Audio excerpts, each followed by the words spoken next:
Hello again, everyone. Deflect here, Firm but Fair Gaming. I want to bring you a new video because I haven't done one in a while, and we're going to do this on a healer tier list.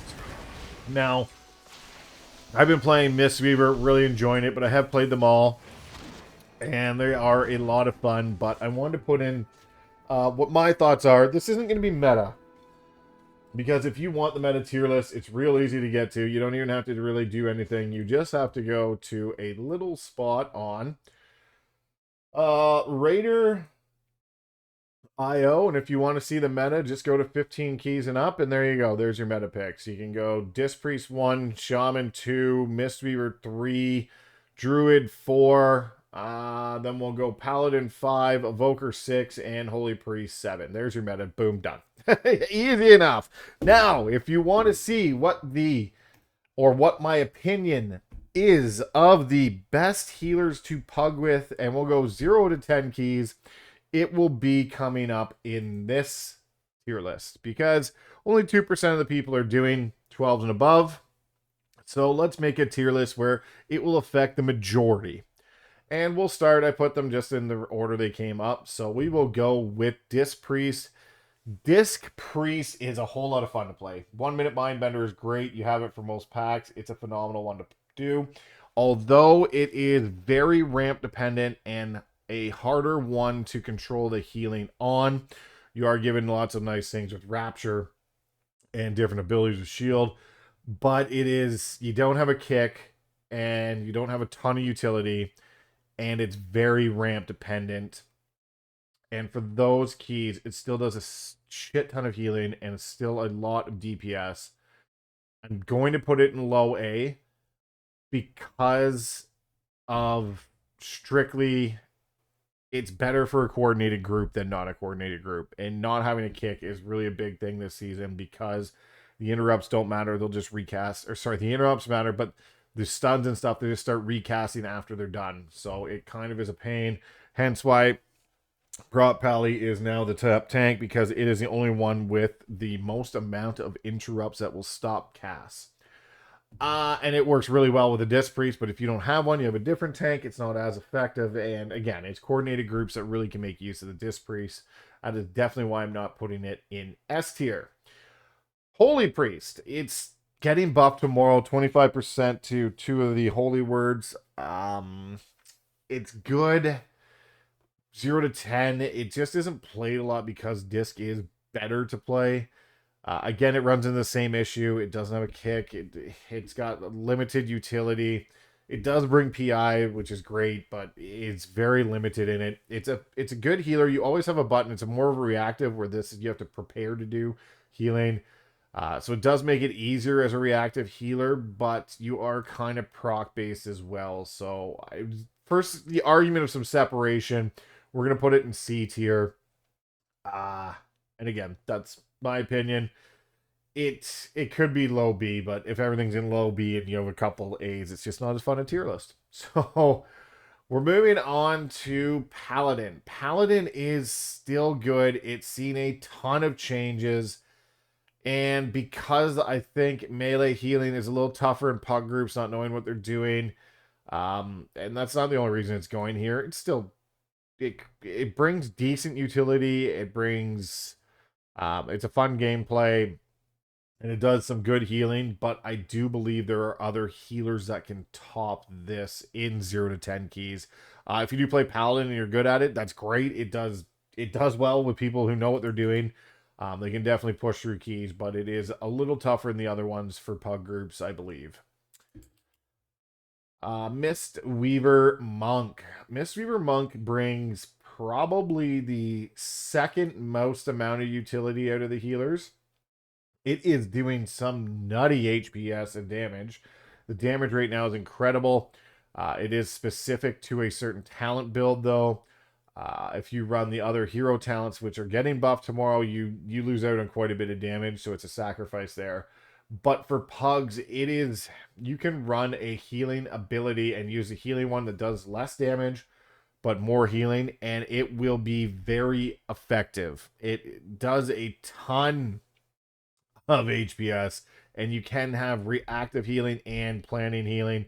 So you do have a couple hots you can throw web. Plus you have a lot of reactive healing. You have conduit. You have a 40-second Shaylens. You have the improved Jade Fire. It's really really good. So we will put that into S tier. It brings utility. It brings everything. It is melee, so it's a little harder for pugs, but with the amount of stuff it does bring, it has to go S tier. Whereas Preservation Evoker, it does bring lust. It's one of two lusting healers in the game. The problem with Preservation Evoker is it takes a lot more skill than the majority of these ones, especially in a pug where you're not in a comms or a group like that. The problem with Preservation Evoker is if you're running a bunch of range and they spread out, you might not be able to reach them because of your limited range ability. Also, your directional abilities can't reach because you'll probably be aiming for the majority of your party, and that will not work. In the right hands, it can do a ton.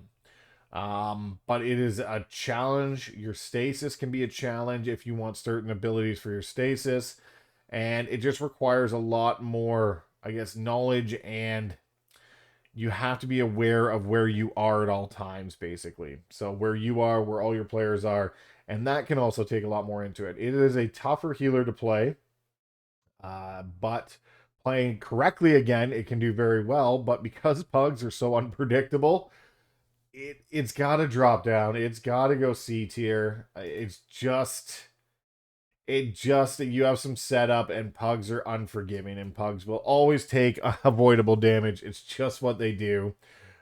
So that coupled with the directional abilities, your breath is directional. You have to worry about where range is. You might have to move to echo someone to bring it, get your ability, and the fact that you have frontals. It's got to go. It's tough, so it's got to go down and C. It's not the easiest pug friendly healer by any means. It's the worst for that, I believe. Resto Druid. Resto Druid is it's gone through a lot of buffs. A lot of buffs. It requires a bunch of setup, and you have to keep on the hots to do healing. And you are also at the mercy of people. Step out of your efflorescence, I believe the ability is. Now it does a ton of healing if they are in it, but you can hot people outside of it, and they are getting buffed again tomorrow. It does bring decent utility. You bring Mark of the Wild. It's good for pugs as long as you keep your hots rolling. So if you keep them rolling, it's very good. I've been lost where to put it. It's a good healer. It definitely can do it. Weaving in the damage takes a little bit of knowledge and to make sure your group's all right. So that does bring it. I'm gonna put it B tier because of that. Because if you want to cat weave, you do give up some healing abilities, which wouldn't be necessary if people use their defenses right, but it is a lot of setup to do it, and to do damage is a bunch of setup. So we're gonna put it in B tier with Holy Paladin, as per the pug friendly. Now the last one was dominating Mythic Plus. It has dropped off substantially, but it was just obscene how much this was dominating at the beginning of the season. Beginning of the season, shamans were, I believe, in plus 12s about 80% of the keys. So it was just lopsided for that. Currently they've fallen off quite a bit in the Mythic Plus 12 plus. They're still up there. They're 55%. But Disc Priest is making a big ramp, and if you go to 15 keys, it's actually overtaken Shaman. But in the 10 keys we're talking to, it's still up there, and the reason is it brings a ton of utility. It brings Bloodlust. It brings all the Poison Cleanse. It brings just about everything you need to do pugs with. You can muscle through a key. It does a crap ton of healing. If done correctly, you got abilities like Chain Heal, which you don't cast a lot, but it is a smart heal, so it is going to do healing to ones that are damage, so it does help that way. You bring all the totems. Utility is unmatched. They bring Bloodlust. It's a very, very good healer. If you made it this far in the video, though, and you have any questions, as always, leave a comment below. Don't forget to hit that like button, share, subscribe, all that fun stuff. And if you, if you're ever doing runs, you need any assistance, just let us know, and we're always around. So this was Deflect, Firm but Fair Gaming. We'll see you in the next video.